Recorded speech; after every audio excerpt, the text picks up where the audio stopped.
Hello. So I thought I'd talk to you today about the Orton effect, which I spoke about last week. Quite a simple effect, mixture of Photoshop and Lightroom. So let's jump in. Hello everybody. Hello. Hi. Hello. Hello. Hello. Hello.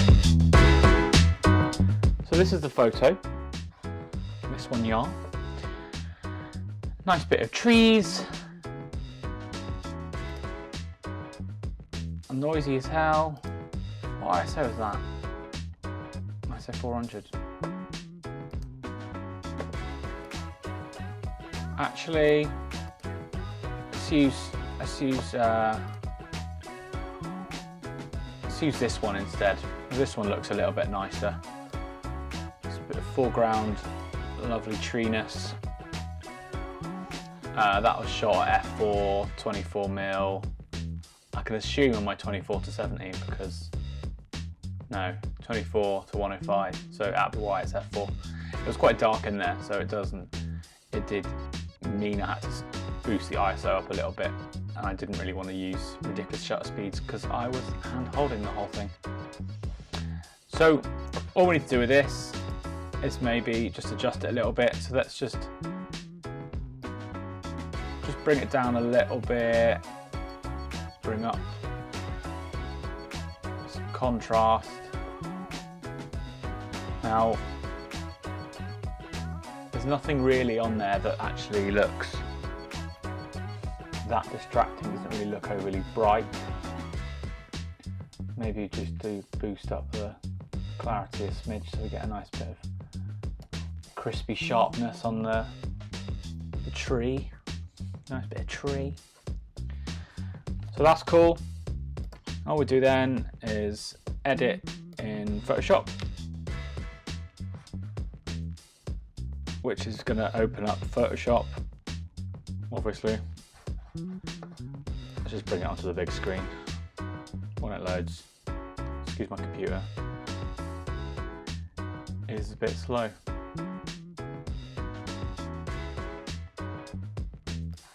Moving it over to the big screen. Right, cool, big screen, here we go. So now all we want to do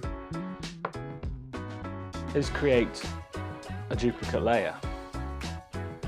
And then now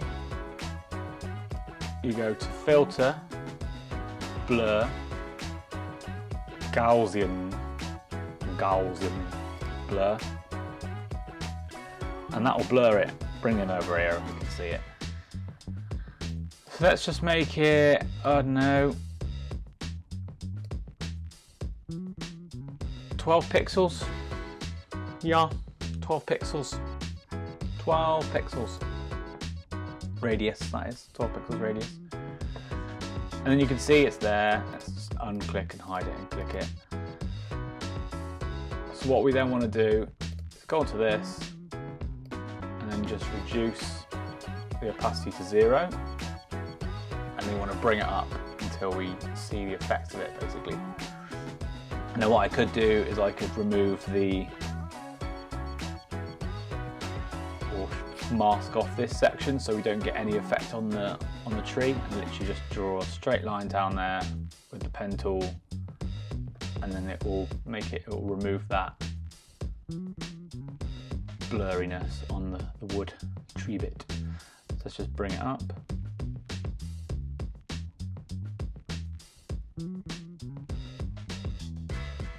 And you see, yeah, what it does is it kind of makes the tree in the background, it just makes it a bit kind of painterly. So if we turn that off, turn it back on, you can see it kind of blurs it out a little bit. Now, I'm not sure I like it. Maybe this image isn't very good for it, but I've seen Thomas Heaton use it and I thought, I'll give it a go. Let's give it a go. And I've watched a tutorial on it. There's some other stuff about you increase the contrast. So if we go over here, we can introduce some more contrast to that layer. Just see if you get it. Just a bit of brightness. Actually doesn't look too bad. But yeah, what I am going to do is mask out this area. So let's just go and create a layer mask. I just use the brush tool because why not? Oh, that's not working. What's going on? Oh, it's not selected. That'd be why. Right. And let's just paint it in. So black means yeah, white means no. Let's just paint that.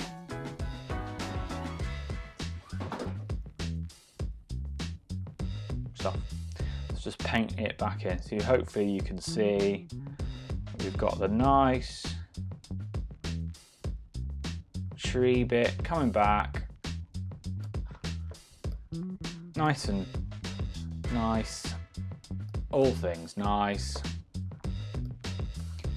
Maybe down at the foreground.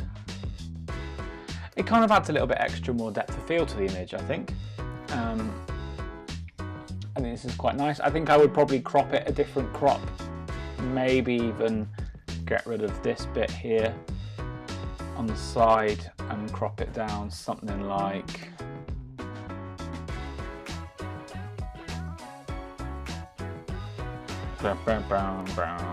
bear with me, bloody computer. Oh, sweet lord. Maybe something like that.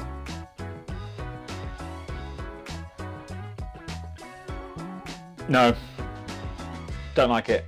Don't like that, not one bit. Right, cool. So then I will go and save it. Of course, because they're all linked together. Now that's saved. Then go to Lightroom.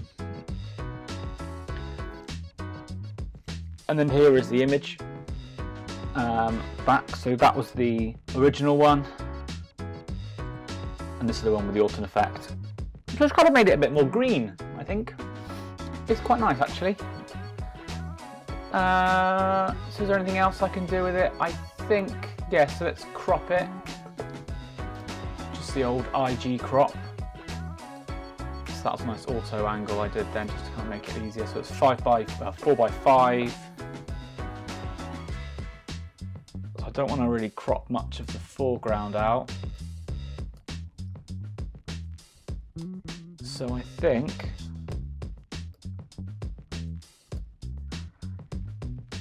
that crop, or a load of crop. No, that's a bit silly, isn't it? Right, so that's fine. Maybe I think I'll add a bit of vignette to it, just a little bit,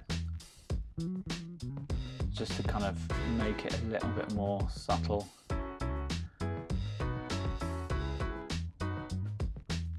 Yeah, that'll do. And no grain, don't like grain. Grain can do one. Let's just look at the temperature, just bring it down. It's quite a cold day, if you remember from my video. So maybe let's bring that mood in by making that feel it, because it's not quite as warm as this, and that's what it was originally. Just make it feel a little bit colder, just a smidgen. I might bring the highlights down just a bit because of those little bits there peeking through, and some of the front exposure on the tree there. Pull back those whites. Just a bit of that.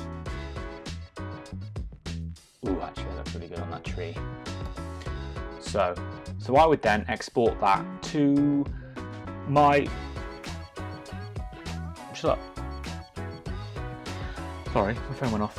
So I would then export that to my hard drive and then Bluetooth it to my phone to upload onto.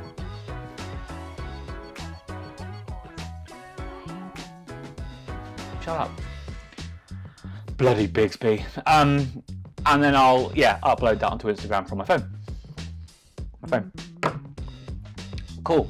So this is going to be the last video that I probably ever record in the flat. We are in the process of moving, that's why I've not done it at my normal place. We're doing it at the desk. And my new desk in my new house is going to be all fancy. I'm going to make it all fancy. I'm going to have a special office and I'm going to be able to record stuff when there's other people potentially in the house. I say people, one person, and then I can maybe do more frequent content and do maybe some tutorials. I can talk through my setup a little bit. I can talk through what kind of presets I use. So I've got quite a few of them. I use them, and I also have a couple of my own, just to kind of make it a bit easier for my workflow. And my nice setup I've got, which is going to stay the same with my desk and table size, because I actually really like how it works for me. So thank you for watching. Don't forget, like and subscribe to the YouTube channel, please. I say please as a kind of request thing. Do it, please. That'd be lovely. And don't forget, hit the little ring-a-ding bell, and you'll get notified when I post a video online, because I want to get that channel up in it. So let's make the effort to support me. Yeah, cool. Hopefully this hasn't been too crap and you've enjoyed it. So until next time, bye.